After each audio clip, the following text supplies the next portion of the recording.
তারাপীঠ পশ্চিমবঙ্গের বীরভূম জেলায় অবস্থিত খুবই জনপ্রিয় এক তীর্থক্ষেত্র। বামাখ্যাপার জন্য অনেকাংশে প্রসিদ্ধ এই স্থান। তারাপীঠ হলো সাধনপীঠ, সিদ্ধপীঠ, সঙ্গে খুবই জাগ্রত শক্তিপীঠ। সারা বছরই এই স্থানে প্রচুর ভক্তের সমাগম হয়ে থাকে। নমস্কার বন্ধুরা, আবারও আমি চলে এসেছি আপনাদের ট্রাভেল গাইড পিঙ্কি, খুবই সুন্দর একটা ভিডিও নিয়ে। এর আগের ভিডিওতে আমি দেখিয়েছি কিভাবে আমি তারাপীঠ গেলাম, কোথায় কোন সস্তার হোটেলে ছিলাম, কিভাবে পুজো দিলাম, আর তারাপীঠে তাড়াতাড়ি পুজো দেওয়ার কি কি নিয়ম আছে, সেই সবকিছু দেখিয়েছি। এই ভিডিওর ডেসক্রিপশন বক্সে কিন্তু দেওয়া আছে। আগের ভিডিওগুলো তারাপীঠের আপনারা দেখে নিতে পারেন। আজ আমি তারাপীঠে বেশ কিছু ঘোরার জায়গা দেখাবো, তো সেগুলো দেখার জন্য সঙ্গে থাকুন, ভিডিওটা সম্পূর্ণ দেখতে থাকুন, তাহলে সমস্ত ইনফরমেশন কিন্তু আপনারা জানতে পারবেন। তাহলে চলুন আজকের ভিডিওটা শুরু করা যাক।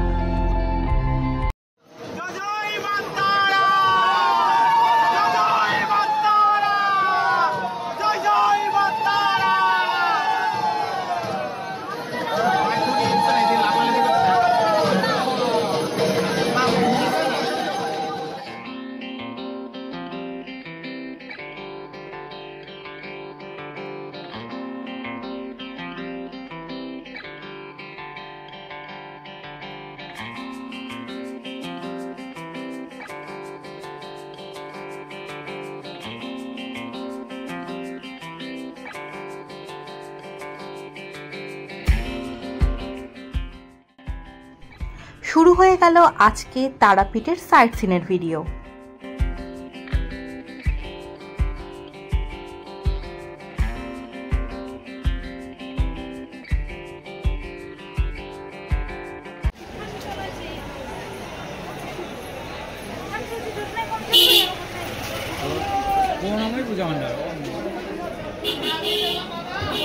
আমরা নিয়ে নিয়েছি, চলুন মন্দিরের সামনে এসে গেছি, আমরা গিয়ে মায়ের মন্দিরে প্রথম দিন তারাপীঠে পৌঁছে মন্দিরে পুজো দিয়ে নিলাম। পুজো দিয়ে তারাপীঠ মহাশ্মশানে ঘুরে দেখে তারপর আবারও চলে এসেছি মন্দিরে, কারণ এখন আমরা সন্ধ্যা আরতি দেখব। এখানে খুব ভালো ব্যবস্থা করা হয়েছে, যারা দূরে থাকবে তারাও যাতে আরতিটা খুব ভালো করে দেখতে পারেন তার জন্য জায়ান্ট স্ক্রিন লাগানো আছে। আরতি দেখে সন্ধেবেলা মার ভোগ, যেটা কিনা শীতলা ভোগ বলে, সেটা খেয়ে নিলাম। খেয়ে আবারও চলে এসেছি শ্মশানে। রাতের পরিবেশটা কিন্তু একদমই আলাদা। রাতে শ্মশানে কি কি হয় সেগুলো যদি জানতে হয় তাহলে তারাপীঠের আগের ভিডিওটা দেখে নিতে পারো।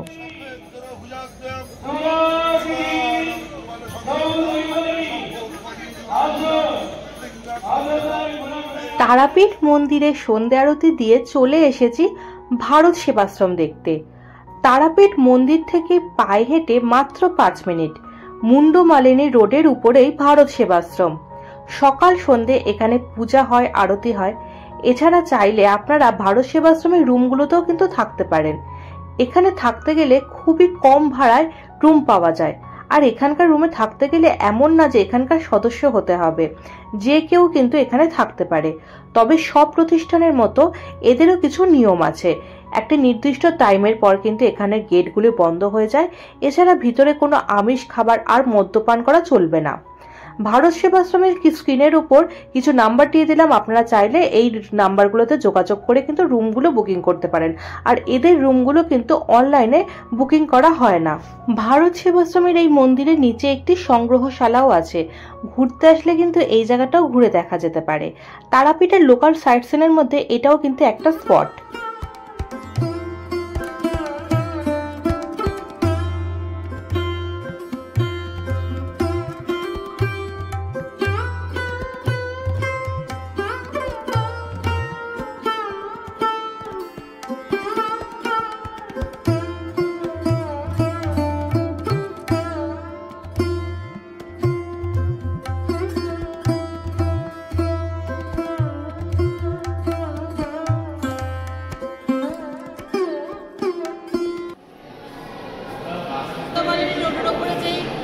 ভারত সেবাশ্রম আছে, এখন সেই ভারত সেবাশ্রমটা ঘুরতে এসেছি। এখন প্রায় সন্ধ্যে 7:30 বাজতে যায়, এখনও ভারত সেবাশ্রম খোলা আছে। সুতরাং এখানে এখন আরতিও হচ্ছে, আমরা ভারত সেবাশ্রমটা আজকে ঘুরে নিচ্ছি।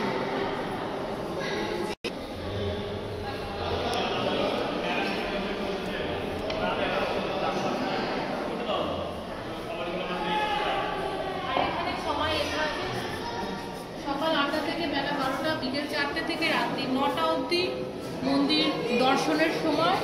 আর এদিকে আছে মঙ্গল আরতি ভোর 4টে, দুপুরে হচ্ছে দুপুরবেলা বেলা 11টায় হচ্ছে আরতি, আর সন্ধ্যে আরতি হচ্ছে সন্ধ্যে 7:30। মন্দির দর্শনের সময় হচ্ছে সকাল 8টা থেকে বেলা 12টা, আর বিকেল 4টে থেকে হচ্ছে রাত্রি 9টা অবধি মন্দির খোলা থাকে। আর সন্ধ্যেবেলা সন্ধ্যে আরতির টাইম হচ্ছে সন্ধ্যে 7:30। এখন সন্ধ্যে 7:30 বাজে, এখন আরতি শুরু হয়ে গেছে। আর মঙ্গল আরতি হচ্ছে ভোর 4টের সময় হয়, আর দুপুরবেলার আরতি হচ্ছে বেলা 11টায় হয়। তারাপীঠ মন্দিরের কাছাকাছি প্রচুর হোটেল আছে। এইবার তারাপীঠে গিয়ে আমি উঠেছিলাম হোটেল রুদ্রিকে, নিউ প্রপার্টি, ডিসেন্ট হোটেল। হোটেলের স্টাফরাও বেশ হেল্পফুল ছিল। আর এই হোটেল হলো তারাপীঠ ভারত সেবাশ্রমের একদম উল্টো দিকে। স্ক্রিনে হোটেলের ফোন নাম্বার দেওয়া আছে, প্রয়োজনে যোগাযোগ করে নিতে পারো। এছাড়া তারাপীঠের হোটেলের ভিডিওর লিঙ্ক ডেসক্রিপশন বক্সে দেওয়া আছে, সেই হোটেলের ভিডিওগুলো কিন্তু তোমরা দেখে নিতে পারো। তো বন্ধুরা, সারাদিন মন্দির দর্শন করলাম, মা তারাকে খুব কাছ থেকে পুজো দিয়েছি, খুব ভালো লাগলো। আর এখন ফেরার সময় হচ্ছে এই আশ্রমটা ঘুরে নিলাম, তো ভারত সেবাশ্রমটাও ঘুরে নিয়েছি। এখন চলে এসেছে আমাদের হোটেলে, হোটেল রুদ্রিক। তো হোটেলের ভিডিও আমি দেখিয়ে দিয়েছি, হোটেলের রুম শেয়ার করে দিয়েছি। ভালো লাগলে অবশ্যই লাইক করবেন। তো বন্ধুরা, এই যে রুমটা ছিল আমি আপনাদের দেখিয়ে দিলাম। আর এই যে এদিকে টিভি ছিল, একটা ওয়ার্ড্রোব ছিল, ওয়ার্ড্রোবের নিচে রাখার জায়গা, এদিকে একটা ব্যালকনি, এদিকেও সেম আর একটা ব্যালকনি ছিল, কাঁচের জানলা। আর এই আমি ভোরবেলা রেডি হয়ে গেছি সকলকে, এবার আমি এই বেরিয়ে যাচ্ছি। এই হলো ওয়াশরুমটা ছিল, এই করিডোর। তো এই আমি এই হোটেলটা ছেড়ে দিলাম, হোটেল রুদ্রিক। 3 তলায় ছিলাম 301 রুমে, এখন রুমটা ছেড়ে চলে যাচ্ছি। সকালবেলা আমাদের গাড়ি হচ্ছে, ব্যালকনি থেকে দেখে নিয়েছি, নিচে দাঁড়িয়ে আছে অলরেডি। তো হ্যাঁ এভরিওয়ান, গুড মর্নিং সকলকে। আমি আপনাদের travel guide Pinky and prosperous life চ্যানেলে সকলকে ওয়েলকাম জানাই। আপনারা তারাপীঠে আমরা 2 দিন 1 রাতের ট্যুর এসেছি। আজকে আমাদের ডে 2। আমরা সকালবেলা রেডি হয়ে বেরিয়ে পড়ছি। আমরা বিভিন্ন তারাপীঠের সাইট সিনগুলো ঘুরে দেখবো, সেগুলো দেখার জন্য সঙ্গে থাকবেন, দেখতে থাকবেন। তো চলুন, গাড়ি এসে গেছে, এখন আমরা নিচে যাই। তো বন্ধুরা, এই 3 তলার হোটেল রুমটা আমাদের ছিল। এই রুমটা হোটেল রুদ্রিকের একদম টপ ফ্লোর। সেকেন্ড ফ্লোরেও সেম রুম পেয়ে যাবেন। আর এই হচ্ছে এদের গ্রাউন্ড ফ্লোর।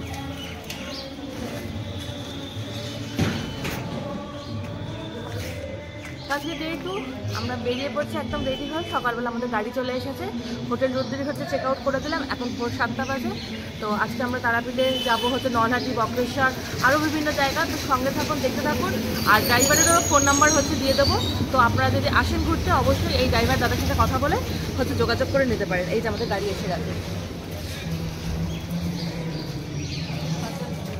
তো আজকে আমাদের ড্রাইভার দাদা হচ্ছে ইনি আমাদের ঘুরে দেখাবে। দাদা, আপনার নামটা একটু বলে দিন। দাদার নাম হচ্ছে মাখন। আর ফোন নাম্বারটা একটু বলে দাও। হ্যাঁ, 8509409909। আচ্ছা, তো ফোন নাম্বার আমি ডেসক্রিপশন বক্সে দিয়ে দেবো, দাদার মুখে আপনারা শুনে নিলেন। তো আপনারা যদি তারাপীঠ ঘুরতে আসেন, দাদার এই গাড়ি করে হচ্ছে সাইট সিন করতে পারেন। এছাড়াও দাদার কাছে বলতে বড় গাড়িও আছে, যদি অনেকে মিলে আসেন তাহলে দাদা বড় গাড়ি জোগাড় করে দেবে। তো তাহলে জোগাড় করে দেবে। আর একটু কনসেশন করে দিও আমার যদি ভিউয়ার্সরা আছে তার জন্য। হ্যাঁ, ফোন নাম্বারটা দেওয়া থাকবে, দাদার সাথে অবশ্যই যোগাযোগ করে কিন্তু তোমরা ঘুরতে পারবে। চলো আমরা একটা গাড়ি তুলতে পারি।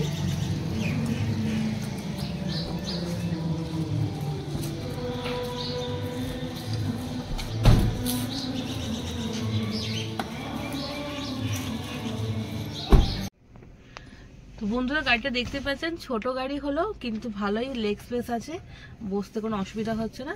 এই গাড়িতে আরামসে, এখানে তো আমরা ব্যাগ রেখেছি বলে, না হলে এখানে কিন্তু আরামসে 2 জন মানুষ বসা যায়। আর সামনে একজন নিলে 4 জন আপনারা হচ্ছে বসে যাবেন। আর সামনে তো ড্রাইভার দাদা থাকবে। তো 5 সিটার এই গাড়িটা বেশ ভালো, ছোটোর মধ্যে। আর এছাড়াও যদি আপনারা আরও অনেকে মিলে আসেন তাহলে কিন্তু এই নাম্বারে কন্ট্যাক্ট করবেন, দাদা কিন্তু আপনাদের আরও বড় গাড়ি দিয়ে দেবে। তো আজকে আমরা ঘুরছি যেই জায়গাগুলো, সেই জায়গাগুলো কত টাকা পড়ছে, আপনারা যখন আসবেন সেই সময় কত টাকা পড়বে, সেই সব কিছু যদি জানতে হয় তাহলে অবশ্যই এই ড্রাইভার দাদার সাথে, মাখনদার সাথে কথা বলে নেবেন। উনি কিন্তু আপনাদের অনেক সস্তায় করে দেবে। প্রথমে আমরা রামপুরহাট হয়ে যাচ্ছি নলহাটেশ্বরী মন্দির দেখতে। তারাপীঠ মন্দির থেকে প্রায় 50 মিনিটের মতো সময় লাগে এখানে পৌঁছাতে। তবে ভোরবেলা রাস্তা ফাঁকা হওয়ার কারণে অনেক তাড়াতাড়ি পৌঁছে গিয়েছিলাম এখানে। এখান থেকে আরো অনেকগুলো জায়গা যাব আমরা। বক্রেশ্বর, ম্যাসেঞ্জর ড্যাম, মামা ভাগ্নে পাঘাড়, হেতমপুর রাজবাড়ি, এই সবগুলো দেখে আমরা সাঁইথিয়া স্টেশন থেকে ট্রেন ধরবো। তাহলে সঙ্গে থাকুন বন্ধুরা, ভিডিওটা শেষ অবধি দেখুন, আর ভালো লাগলে অবশ্যই লাইক করে চ্যানেলটা সাবস্ক্রাইব করে পাশে থাকবেন।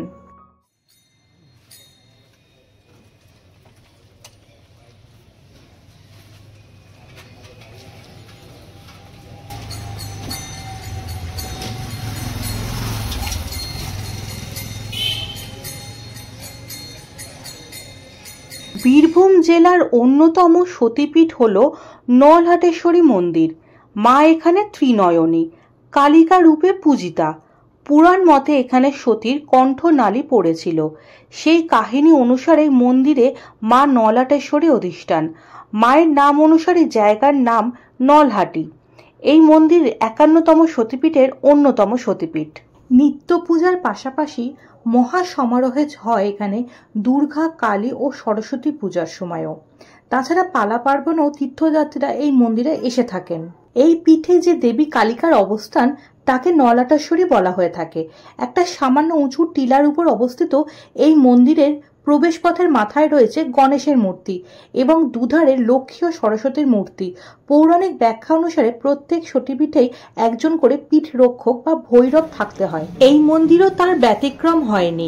নলহাটেশ্বরী মন্দিরের পীঠ রক্ষক হিসেবে রয়েছে যোগেশ ভৈরবের মন্দির। নিচে আছে না মোমবাতি?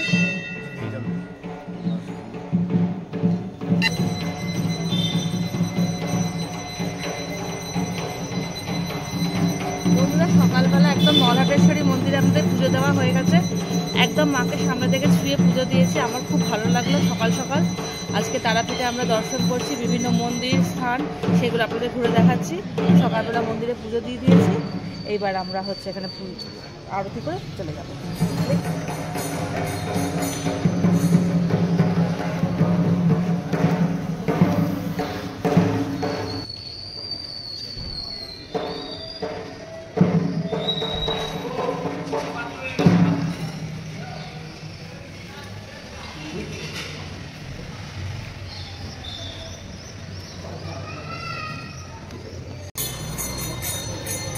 নলহাটেশ্বরী মন্দির হচ্ছে সতীপীঠের আরেকটা পীঠ। এখানে হচ্ছে মায়ের নলিটা পড়েছিল, সেই কারণে এটা আরেকটা সতীপীঠে 51 পীঠের মধ্যে অন্যতম পীঠ।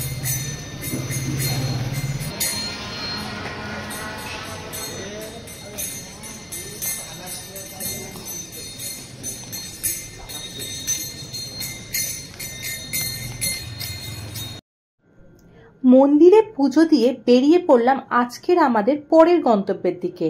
এই স্পটটা ঝাড়খণ্ড রাজ্যে। প্রায় 86 কিলোমিটার এখনো আমাদের যেতে হবে, অনেকটা পথ বাকি। সুন্দর এই ভিউ এনজয় করতে করতে যাওয়া যাক। আপনারাও আমার সঙ্গে থাকবেন।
ম্যাসেঞ্জর ড্যাম হলো ভারতের ঝাড়খণ্ড রাজ্যের দুমকা জেলায় অবস্থিত ময়ূরাক্ষী নদীর উপর একটি জলবিদ্যুৎ উৎপাদনকারী বাঁধ।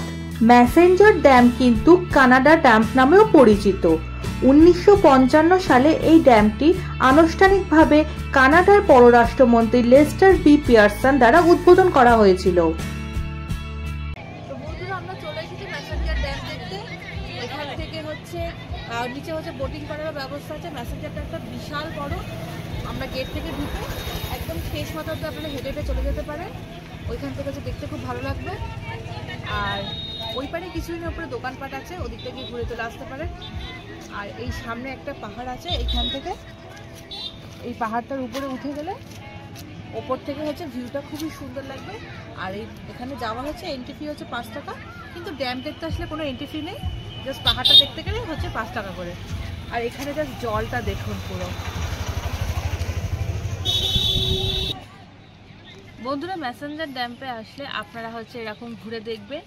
আর বাস পার্টি যদি আসেন বা এমনি গাড়ি করেও যদি বেশি লোক আসেন, তাহলে এরকম ড্যাম্পের ধারে ওই জায়গাটা আপনারা পিকনিকও করতে পারেন। পিকনিক স্পট হিসেবে শীতকালে এই জায়গাটা ভীষণই ভালো জায়গা। আর ঠান্ডা ঠান্ডা হাওয়া দিচ্ছে প্রচুর, একটা লম্বা ড্যামটা। আর এত জল আর চারিপাশে টিয়া পাখি, রাস্তাগুলো কি সুন্দর, পুরো ব্রিজ থেকে দেখতে খুবই সুন্দর লাগছে। তো বন্ধুরা, ম্যাসেঞ্জর ড্যামটা দেখা হয়ে গেল। আর এই বোটিংয়ের জায়গা। এখান থেকে আপনারা সিঁড়ি থেকে নিচে যাবেন। 100 টাকা পার হেড শেয়ারিংয়ে আপনারা বোটিং করে নিতে পারেন। এখানে একটা আইল্যান্ড আছে, আইল্যান্ডটা ঘুরিয়ে মোটামুটি 20 থেকে 25 মিনিটের মতো আপনাদের আবার বোটে এখানে নিয়ে চলে আসবে। আর এখানে দোকান আছে, এখান থেকে আমরা সকালে ব্রেকফাস্টটা করে নিলাম, চা খাওয়া হয়ে গেছে। এখন আমরা নেক্সট পয়েন্টে চলে যাব।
বন্ধুরা, আমরা এই কাউন্টার থেকে টিকিট কেটে নিয়েছি 5 টাকা করে।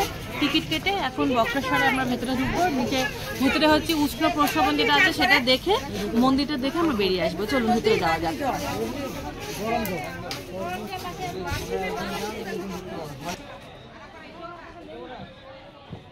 বক্রেশ্বর মন্দিরটি বীরভূম জেলার পাবরা নদীর তীরে অবস্থিত। সিউড়ি শহর থেকে প্রায় 24 কিলোমিটার দূরে। মন্দিরটি তার উড়িয়া শৈলীর স্থাপত্যের জন্য বিখ্যাত। মন্দির চত্বরের ভিতরে রয়েছে মহিষমর্দিনী এবং বক্রনাথ মন্দির।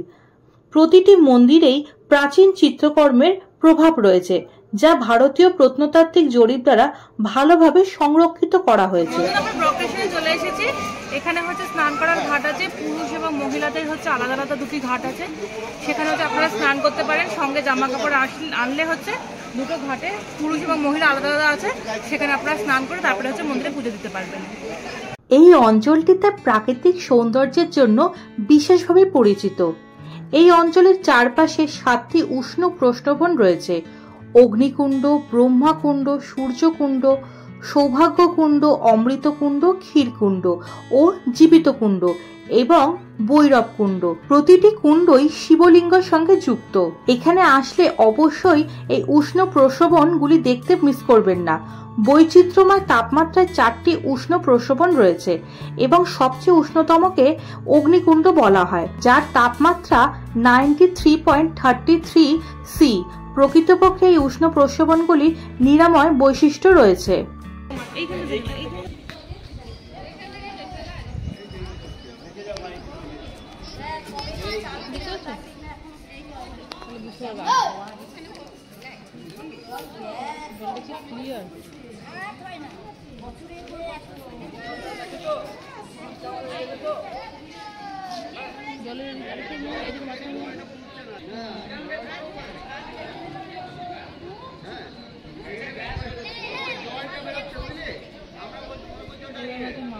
এতক্ষণ আপনাদের উষ্ণ প্রসবন যেটা দেখালাম, যেখানে হচ্ছে গরম জল হচ্ছে ফুটন্ত জল যেটা, আর সেইটাই হচ্ছে ওই ঘাটের সাথে মিশেছে, যেখানে আপনারা স্নান করতে পারবেন।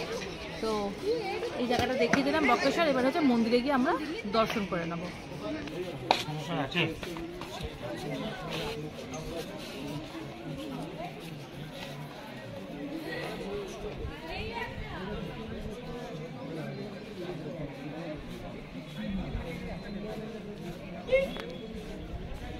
এই মন্দির সম্বন্ধে একটি জনপ্রিয় পৌরাণিক কাহিনী রয়েছে। কথিত আছে একবার সুব্রত এবং লোমাস নামের দুই বিখ্যাত মুনি ঋষি দেবী লক্ষ্মীর স্বয়ংবরে অংশগ্রহণে আমন্ত্রণ পেয়েছিলেন। যখন ঋষি লোমাসকে প্রথম অভ্যর্থনা করা হয়, ঋষি সুব্রত ক্রোধের সাথে হিংস্র হয়ে উঠেছিলেন। তিনি ক্রোধ, যা শেষ পর্যন্ত তার স্নায়ুকে 8টি ভাঁজে মোচড় দিয়েছিল, যা অবশেষে তাকে অষ্টবক্র নামে অভিহিত করা হয়েছিল। বিকৃত ও মোহভঙ্গ হয়ে ঋষি অষ্টবক্র তার পাপের জন্য তপস্যা করার সিদ্ধান্ত নিয়েছিলেন। ঋষিদের ক্রোধের মতো দুর্বল আবেগকে কাটিয়ে উঠতে অনুমতি হয়েছিল এবং ভগবান শিবের কাছে তিনি প্রার্থনা করার জন্য কাশীতে চলে গিয়েছিলেন। কাশীতে পৌঁছে তাকে জানানো হয়েছিল যে তাকে পূর্ব দিকে গুপ্ত কাশী নামক স্থানে যেতে হবে এবং তারপর ধ্যান শুরু করেছিলেন। এখানে তিনি 10,000 বছর ধরে শিবের ধ্যান করেছিলেন। তার ধ্যানে খুশি হয়ে শিব তাকে বর দিয়েছিলেন। এই মন্দিরে দেবতা শিবকে পুজো করার আগে ঋষি অষ্টবক্রকে পুজো করা হয়।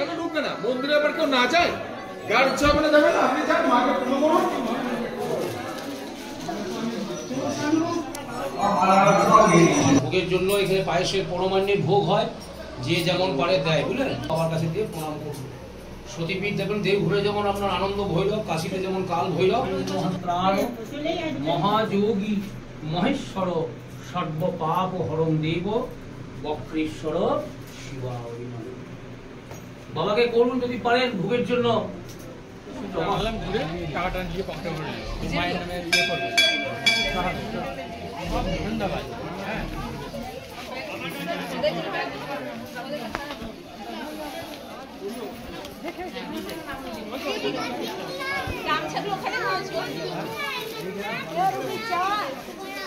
হলো সতীপীঠের আরেকটা পীঠ। এখানে হচ্ছে মার হচ্ছে ত্রিনয়ন পড়েছিল। 51 পীঠের মধ্যে আরেকটি পীঠ হচ্ছে বক্রেশ্বর, যেটা এখন আমাদের দর্শন হয়ে গেল। আর আমার সাথে সাথে দর্শক বন্ধুদেরও আপনাদেরও দর্শন করালাম। কেমন লাগলো ভিডিওটা অবশ্যই কমেন্ট করে জানাবেন। ভালো লাগলে লাইক করবেন আর সাবস্ক্রাইব করে পাশে থাকবেন।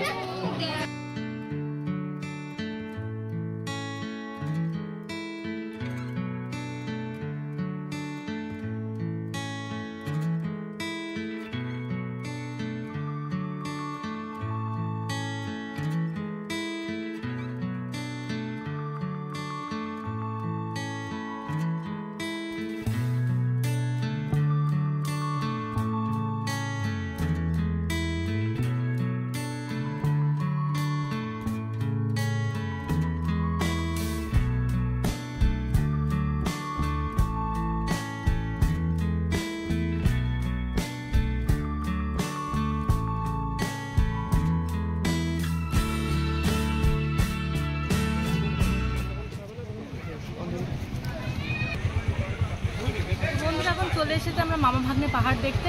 এইখান থেকে হেঁটে একটু উপরে উঠলেই হচ্ছে মামা ভাগ্নে পাহাড় আমরা দেখতে পাবো। তো চলুন উপরে যাওয়া যাক। আর এখানে কোনো এন্ট্রি ফিও নেই। মামা ভাগ্নে পাহাড়ে যাওয়ার আগে এখানে একটি মন্দির পড়বে। আগে মন্দিরটি দর্শন করে তারপরে মামা ভাগ্নে পাহাড়ে যাওয়ার জন্য আমরা একটু ট্রেকিং করলাম। সামান্য একটু হেঁটে গেলেই ও একটু উপরের দিকে খাড়ায় উঠতে হবে, তাহলেই হচ্ছে মামা ভাগ্নে পাহাড় আপনারা দেখতে পাবেন। মামা ভাগ্নে পাহাড় হলো বীরভূম জেলার একমাত্র পাহাড়। এটি ছোটনাগপুর মালভূমির অন্তিম পূর্ব ভাগে অবস্থিত দুবরাজপুর শহরের নিকটবর্তী অংশে অবস্থিত। এই পাহাড়টি মূলত গ্রানাইট শিলা দ্বারা গঠিত। মামা ভাগ্নে পাহাড় বর্তমানে একটি পর্যটন জায়গা হিসেবে খুবই খ্যাতি লাভ করেছে। এই পাহাড় নিয়ে একটি পৌরাণিক কাহিনী রয়েছে। বলা হয় ভগবান রাম লঙ্কায় একটি সেতু তৈরি করার জন্য পাথর ও পাথরের কিছু প্রয়োজন তখন হয়েছিল। তিনি তখন তার রথে করে হিমালয় থেকে তাদের পরিবহন করা হচ্ছিল। তিনি দুবরাজপুরের নিকটবর্তী এলাকায় পৌঁছালে অজানা কারণে ঘোড়াগুলি ভয় পেয়ে যায় এবং রথটা হেলে পড়ে। কিছু পাথর সেই সময় পড়ে যায়। এই পাথরগুলি মামা ভাগ্নে পাহাড়ে রয়েছে। আরেকটি কিংবদন্তি পাথরের নির্মাতা দেবতা বিশ্বকর্মার সাথে সংযুক্ত করে। কিংবদন্তি অনুসারে বিশ্বকর্মাকে একবার বর্তমান দুবরাজপুরের কাছে দ্বিতীয় কাশী নির্মাণের দায়িত্ব দেওয়া হয়েছিল এবং নির্মাণটি মাত্র এক রাতেই শেষ হওয়ার কথা ছিল। সেই সময় বিশ্বকর্মা যা করতে পেরেছিলেন তা হলো পাথর সংগ্রহ করা, যা আজও রয়ে গেছে। মামা ভাগ্নে পাহাড় থেকে বোলপুর শান্তিনিকেতন খুবই কাছে, তাই শান্তিনিকেতনে ভ্রমণকারীদের জন্য এটি একটি জনপ্রিয় পর্যটন কেন্দ্র। কিন্তু মামা ভাগ্নে পাহাড়ের উপর থেকে চারিপাশের ভিউটা অসাধারণ লাগে, খুবই সুন্দর লাগছিল এখানে বসে কিছুক্ষণ দেখতে। কিন্তু অগত্যা উপায় নেই, আমাদের ট্রেন আছে, তাই আমাদের এখান থেকে তাড়াতাড়ি চলে যেতে হলো।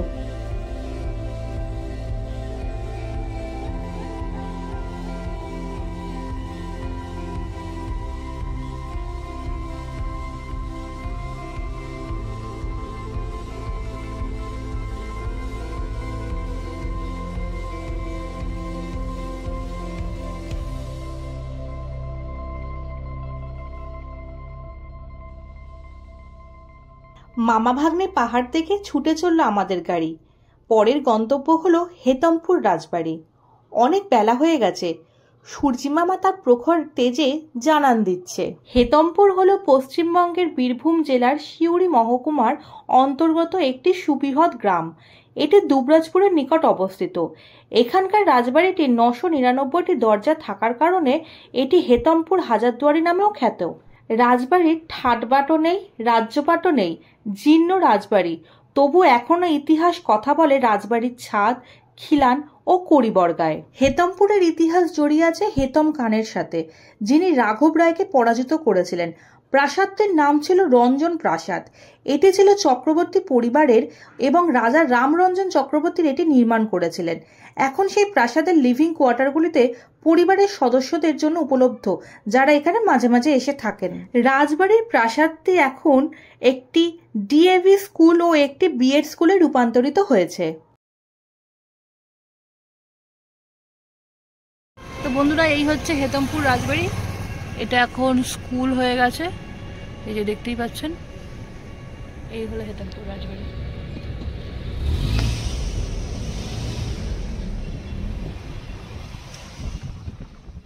হেতমপুর রাজবাড়ির ফিসফাস কানাকানি কথা বলে ইতিহাস। খিলানের দরজায় করে যেন হাঁসফাঁস, ঘটনার ঘনকাটা চারিদিকে ছড়িয়ে, কত প্রেম কাহিনী নেবো আজ কুড়িয়ে। কিন্তু কোথায় তা হলো? হাতে সময় না থাকায় হেতমপুর রাজবাড়িটা ভালো করে ঘুরে দেখতে পারলাম না। আর রবিবার দিন ছিল বলে স্কুলটাও বন্ধ ছিল, যেই কারণে আমাদের কোনোটাই হলো না। চলে এসেছি এখন সাঁইথিয়া স্টেশনে।